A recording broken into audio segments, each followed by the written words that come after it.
Guys, আসসালামু আলাইকুম। এই মুহূর্তে আমরা মালদ্বীপ প্রধান সেতুর উপরে আছি। একটাই ব্রিজ মালদ্বীপ, বিশেষ করে মালের থেকে বলে মানে আমি এয়ারপোর্টে গেছিলাম। এয়ারপোর্টে আবার পাশাপাশি এই ব্রিজ থেকে নামলেই হাতের বাম সাইডে চলে যায় এয়ারপোর্ট, আর হাতের ডাইন সাইডে হলে মালে যায়। তো আমি এই মুহূর্তে আবার মালে চলে যাচ্ছি আমার বাসায়। একটু কাজে গেছিলাম এক জায়গায়। তো মালদ্বীপগুলো একটাই ব্রিজ, আর বর্তমানে আরেকটা ব্রিজ হইতেছে, সেটা গিলি চিলাপুষি নিয়ে এটার থেকে আরো 2 গুণ অনেক বিশাল একটা ব্রিজ হবে।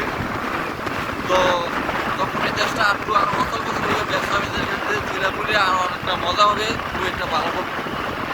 তো বর্তমানে একটা ব্রিজই, এই ব্রিজের উপরে চায়নার থেকে 2 তলা বাসগুলো আছে, এসি সিস্টেম, বা এইগুলোই মানুষ অনুভব করে। বাংলাদেশের মানুষ, ইন্ডিয়ার মানুষ বা এই দেশের মানুষ আগে এক সময় বাস ছিল না এই দেশে, দীর্ঘ 5 থেকে 6 বছর ধরে এটা চালু হয়েছে।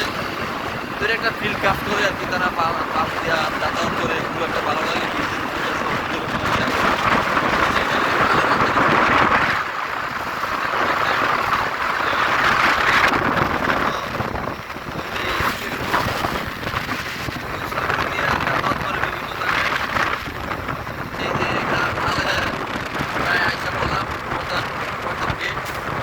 চায়নারা উদ্বোধন করছে, চায়নারা সম্পূর্ণ হাতে বানানো।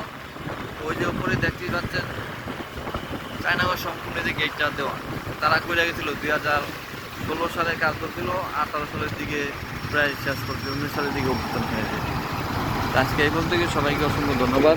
সবাই ভিডিওটা শেয়ার করে দিবেন।